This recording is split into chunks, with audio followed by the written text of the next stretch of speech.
Hi, this is Jeline from the Honors Tutorial.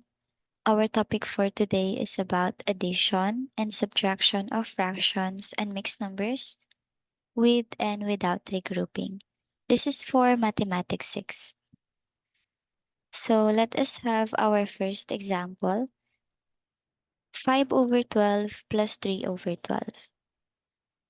As you can see, this is a similar fraction. Why? Because their denominators are the same.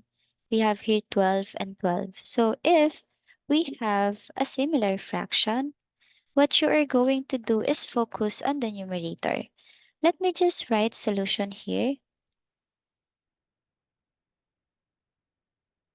And then let's copy the given. That is 5 over 12 plus 3 over 12. And then let's add the numerators. 5 plus 3, that is equal to 8. And then just copy the denominator since they are similar. So write 12. Do not add it, okay? Do not. Just copy. And then always remember that the final answer of a fraction is always in its simplest form. So we have here 8 over 12. The first thing that you have to identify is the kind of fraction of the given. So 8 over 12 is a proper fraction because the numerator is less than the denominator. So if it is a proper fraction, no need for us to change this into a mixed number. But you're going to think if there's still a number that can divide the numerator and denominator at the same time without remainder. There is still a number that can divide the numerator and denominator at the same time without remainder. And if you're thinking to use 2, you may use that, but make sure that you will still simplify the given until you reach the final answer. My advice for you is to use the greatest number that can divide your numerator and denominator at the same time without remainder. In here, we can use 4. So 8 divided by 4, that is 2. 12 divided by 4, that's 3. So we have here 2 over 3. The question is this the final answer? 2 over 3?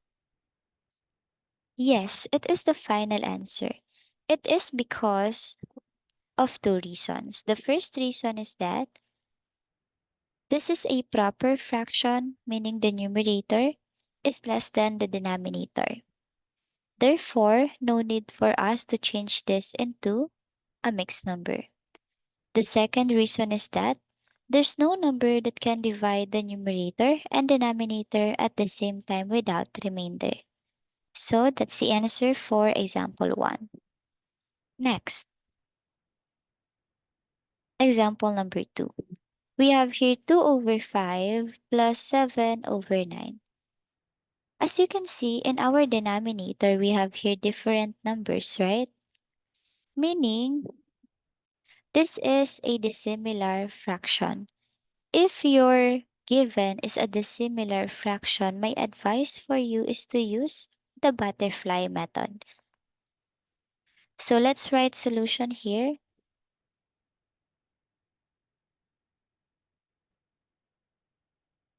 Let's write the given first. So that is 2 over 5 plus 7 over 9.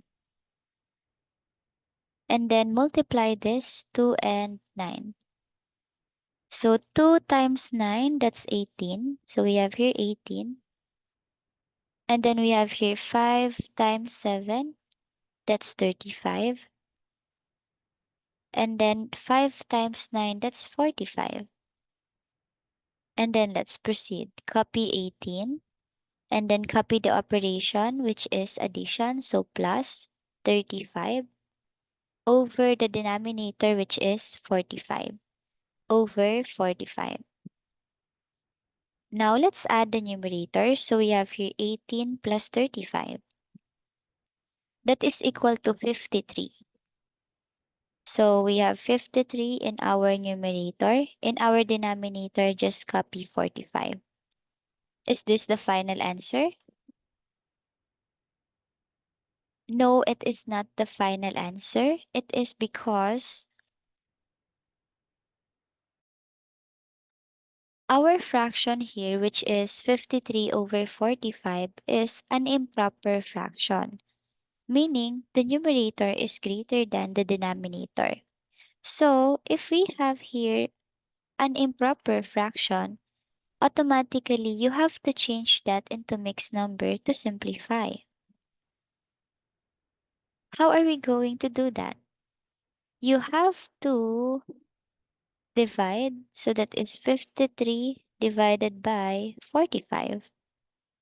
Let's divide now. So 53 divided by 45, that's 1. We will be writing 1 here. So 1 times 45 is 45. And then let's subtract. So as you can see here, we cannot um subtract directly 3 and 5. It is because 3 is less than 5. So we have to borrow. 3 will become 13. And then we have to borrow number here, so it will become 4.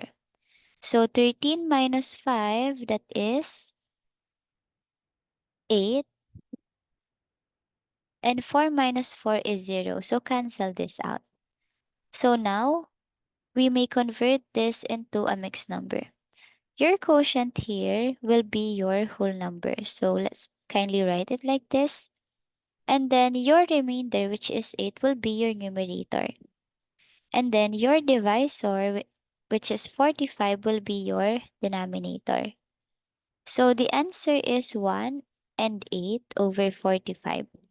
Why is it the final answer? For two reasons. First, your fraction part here, which is 8 over 45, is already a proper fraction, meaning the numerator is less than the denominator. So there's no need for us to change this into a mixed number. The second reason is that there's no number that can divide the numerator and denominator at the same time without remainder. So that's it for part 1 of our topic.